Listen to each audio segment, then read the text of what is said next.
Well, we are just 1 week away from the real election, but today thousands of Indiana elementary school students and millions across the nation, well, they're casting their vote for president. Is the Every Kid Votes mock election established by the Every Kid Learns Foundation and studies weekly meant to help teach children the value of voting.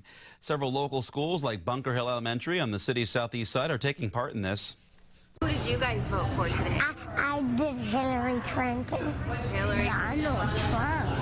I think it's important for us to vote because it's a way for our voices to get heard. And then if we don't vote, then we can't complain about how our country is managed. Plenty of room.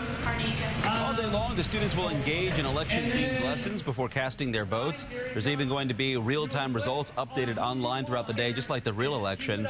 The idea behind all this is that if students vote as part of their education, then they are more likely to do so as adults as well. Well,